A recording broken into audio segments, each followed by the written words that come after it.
Welcome to Risky Business, a show where we get to explore new and innovative ways to understand and reduce risk.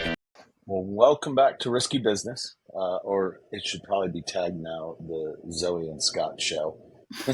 We're going to continue to dive into kind of years 1, 2, and 3 surrounding fleets and their data, and how you use that data to build analytics, and more importantly, how you use that data to start saving some money on your insurance. So let's jump right in, Zoe. Yeah, so we talked about years 1 and 2, kind of what you should be doing in the first 2 years to then see kind of what the magic mark, right?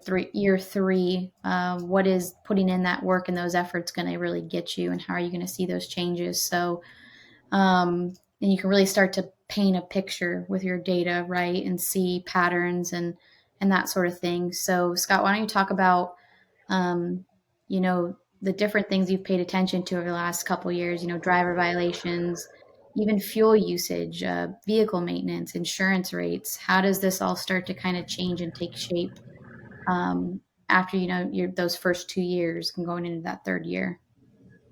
Yeah, I would say year 3 is the fun stuff, right? Um, Year 1 is, I call it the stuff that is just a little boring. It's identifying data that you might want to go capture, and then identifying vendors and partners that can help you to get that data and bring it in.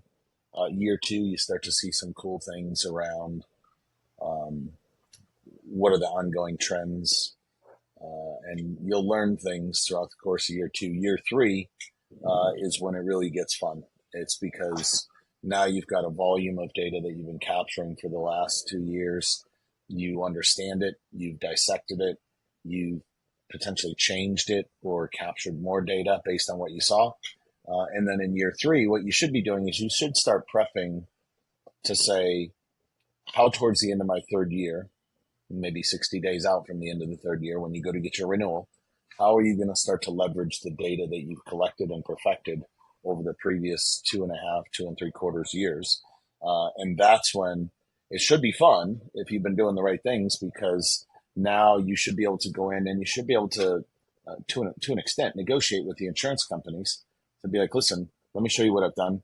Let me show you the data I've captured, and let me show the improvements that we've made over the last 2+ years. And let me also show you where we're projecting out that we're going to go with all of these things. And I will tell you, doing a lot of work in the insurance community, they like to hear those things, right? They like to hear that a fleet is got their arms around their operation from a data perspective, and that they can show their partner, the insurance company, that they're out there looking out for their best interests, right? Because it's a game together, right? So if the fleet wins, the insurance company wins. If the fleet loses, the insurance company loses. So it should get fun. It should start to give fleets a little more power from a negotiation perspective to say, listen, don't just judge us by what you think you should judge us on. We can look at that too, and we have been. But also, let me show you other things that we've done to reduce our risk.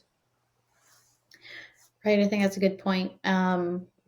There's always like the bare minimum, right? I mean, everyone's required to have MVRs on file, and everyone's required to have ELDs in the trucks. And there's a difference between kind of doing a check mark, like, okay, yeah, I check marked that box. I have an ELD. And I think these fleets that are really putting in the work, you can see by year 3 that they're actually implementing a safety program. They're actually implementing, different policies and stuff within their business, and you're getting that payoff. Another huge kind of thing I think fleets can do and should look into is live monitoring, monitoring MVRs, monitoring backgrounds, monitoring, all the telematics stuff, and pushing that all against each other, because you have fleets that are running MVRs on a schedule, right? So, okay, yeah, we run the MVRs annually. Well, what happens within that year? So I think that's kind of like how you can level up too in the third year, is like, okay, we have these processes in place. We're doing all the right things, but how can we improve and get better? And I think monitoring kind of helped fill some of that gap instead of waiting.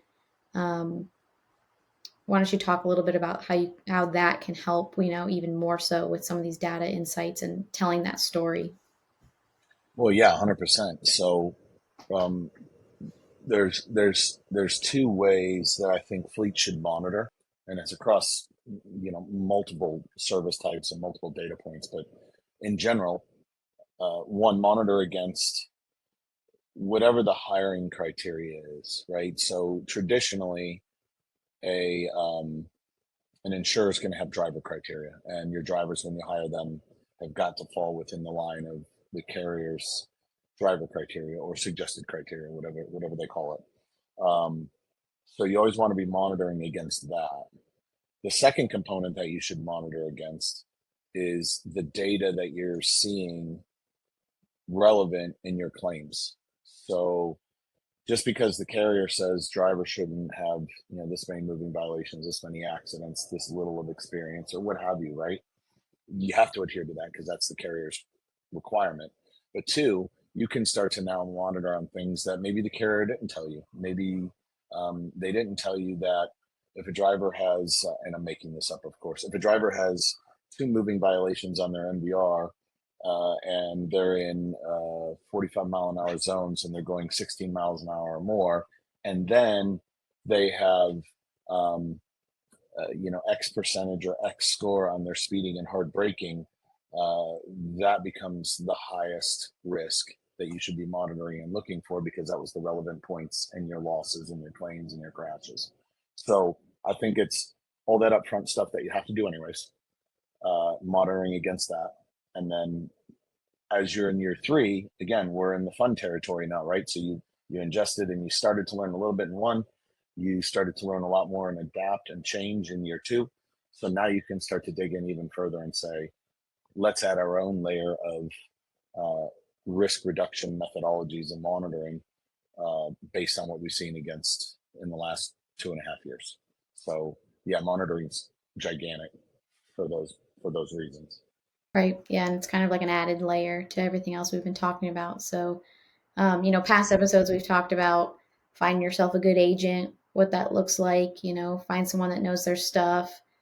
I think that's step one, right? You want to have a good foundation, and then, okay, now you step into these different layers of, you've done the work up front, you know what you want to do, you know what direction you want to go in, and then implementing it, right? So over years 1, 2, and 3, to start really seeing those changes. So it's not instantaneously, you have to do the work and you have to be consistent. I think those are big things people need to keep in mind as they're out there looking at data, and ingesting it and that sort of thing. But no, I think this has been really good advice. And well, hopefully it's been good advice for whoever is listening. But, hopefully this was helpful. We'll see you on future episodes. Let us know if there's things you'd like to hear about, or maybe, specific topics. But no, I think this was really good. Thanks, Scott. Yeah, always fun. Looking forward to the next one.